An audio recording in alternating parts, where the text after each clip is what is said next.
For the first time ever, the world's largest EV maker, BYD, is building cars in Latin America, and the very first model rolling off the production line is the very small, very tiny, very cheap, brilliant car. It's the BYD Seagull. And the EV that shocked the world, basically because of the price in China, $9,500. So it's being built in Brazil now, and this is a major thing for Brazilians. This is quite a big topic, so we'll try to keep it short for you. They sell a lot of cars there in Brazil. And in this video, I want to break down what BYD is actually doing in Brazil, why the Seagull was chosen first, what this really means for car buyers in Brazil, or Tesla and legacy automakers as well. What does it mean for those? And whether this marks the start of a global EV manufacturing shift away from China. Let's jump into it because it's a big topic, like I said. Hello folks, Ben Alexander here. Thank you very much for tuning in. I really appreciate your time. I've been tracking BYD closely for a while now. It's been a few years, and this move into Brazil I think might be their boldest international move yet, even though they're obviously moving to Hungary and things like that. Let's just start with what just happened and then we'll expand on that. So BYD's first car factory in Latin America is open and they're now making cars. So this is not a PR stunt, they're actually doing this. BYD has officially begun operations at this new factory in Camcari, Bahia, in northeastern Brazil, I believe it is. And the very first vehicle to roll off the production line is actually the BYD Seagull, which is great. It's not called the Seagull in Brazil, by the way. It's called the Dolphin Mini. So they didn't choose a fancy sedan or a fancy swanky car that's going to be way more expensive, which is something I really like. Brazil is ground zero for the Seagull outside of China, it seems. So they've chosen the cheapest electric car they make, one with global appeal and one that is super affordable to basically all people. And according to reports, this is just the beginning. So BYD's plans to invest 3 billion Brazilian reals into the site. That is about $550 million US, something like that. Maybe is that about 700 or 800 million pounds? They want to ramp up production costs over the next couple of years and build 3 models there. So they want to do the BYD Dolphin Mini, or the Seagull, the BYD Dolphin, and eventually the Atto 3, or the UN+. The factory will have 150,000 vehicle annual capacity once it's fully operational. Why Brazil? This doesn't make a lot of sense to a lot of people. Brazil is a brilliant place, doesn't get talked about enough, I don't think. The question is worth asking, I think. The answer is, it's a smart strategy. Brazil is the 7th largest vehicle market in the world, selling over 2.1 million vehicles in 2023. It's also a very high tariff market, so importing cars into Brazil, super expensive actually. Taxes can add up to 35, maybe 38% on some foreign-made cars like BYD's. BYD's logic is simple though. If you want to sell EVs in Brazil affordably, you've got to build them there. Obviously that's what they're doing in Hungary and in Europe. This lets BYD avoid tariffs and deliver ultra-low cost EVs like the Seagull at competitive prices. It's definitely more layered than this, so bear with me. It also gives them direct access to Latin America's largest economy, where EV adoption is still in its very early stages. This, I think, is one of the important bits here. So right now, EVs make up just under 2% of the Brazilian car market. So this is a great time to jump in. So this means BYD can start that long process of harvesting brand loyalty. But BYD clearly believes that's about to change, and they want to be the first through that door, so to speak. How much will the Dolphin Mini cost in Brazil? So we already kind of know. That was the big question for a while. In China, the Seagull started at 69,800 yuan, which was $9,500 US. They've just taken 8% off of that. BYD manages to import that and sell it to you in Brazil for about $18,000 US. Now, if that is being built in Brazil, that should make it quite a bit cheaper, actually, and you should probably get your car a bit quicker if you're going to order one. Just don't order the one with a smaller battery though, because it won't have any liquid cooling on the batteries, and that means the heat will degrade the battery pack a lot quicker. So some local reports are already speculating that the Dolphin Mini might kind of fall into about $16,000 US or lower in the future. And so basically that's 22,000 Aussie dollars or 11,500 British pounds. That's really, really cheap. So if that happens, it would undercut every electric vehicle on the Brazilian market. And actually, other cars like the Toyota Yaris, the hatchback, that starts at about the same price. So would you get a Yaris and you need to buy petrol and service it? Or would you get the BYD Seagull and it's electric for the same sort of money? What would you get? Let me know in the comments. What would you get? Actually, just put Yaris or Seagull in the comments. If we can get loads of people to do that, that'd be brilliant.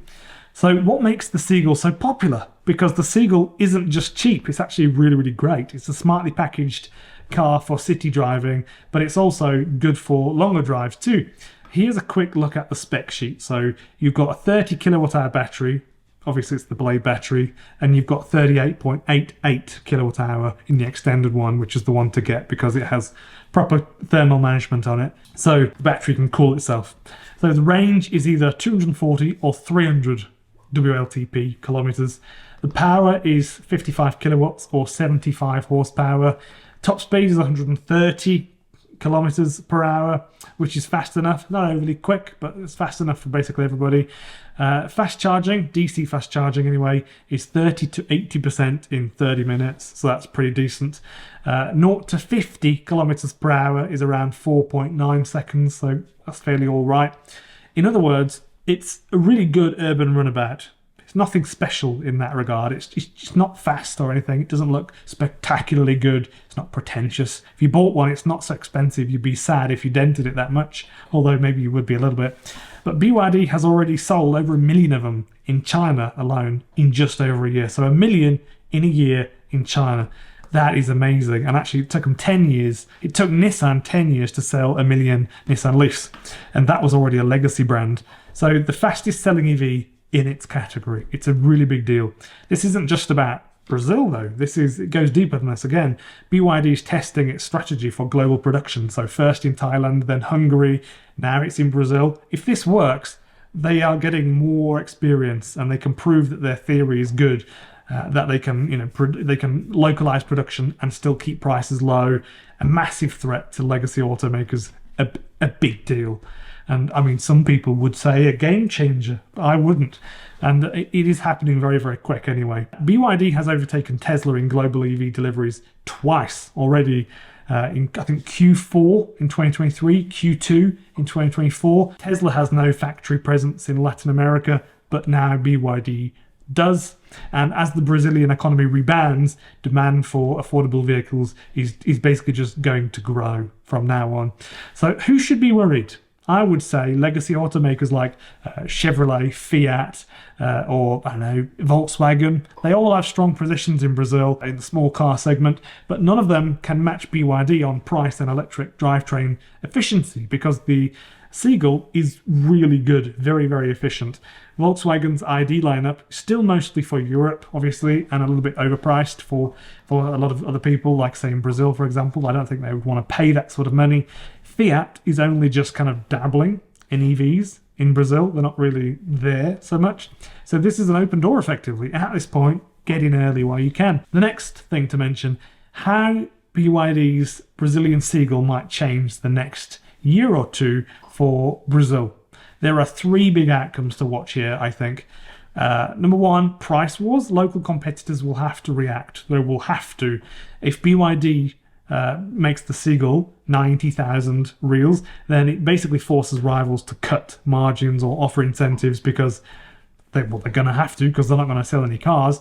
Number two, policy pressure as well. Governments in Latin America may speed up EV subsidies or boost the infrastructure investment to keep up with BYD's momentum because it's moving very, very quickly.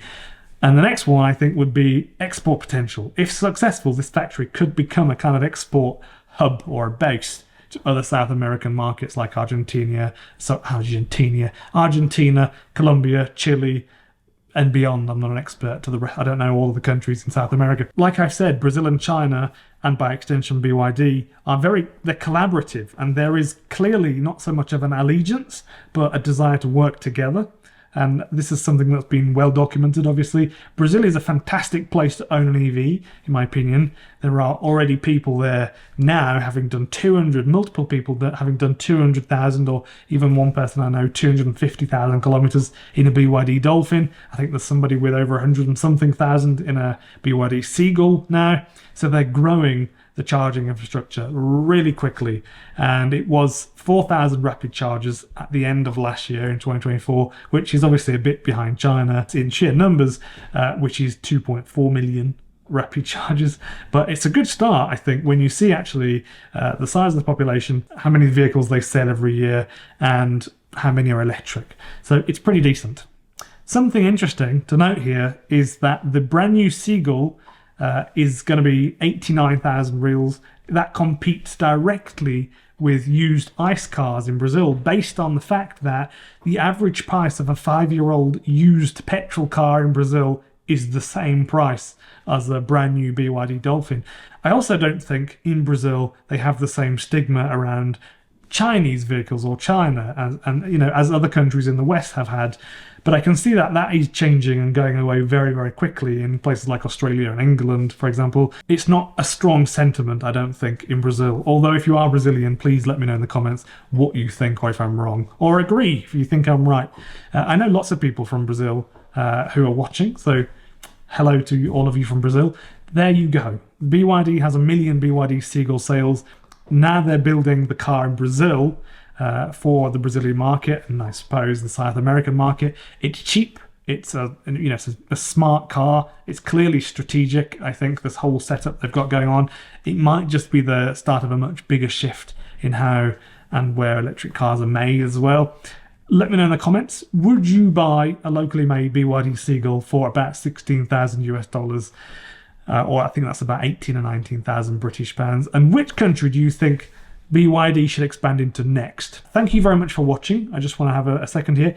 If you enjoyed the video, I'd love it if you stuck around and subscribed. And then if you do click subscribe, make the settings say all videos, not personalized, because then you'll actually be shown my videos. I post every day about the electric vehicle world news, especially about what's going on beyond the hype, not just the main headlines, but basically what's underneath that.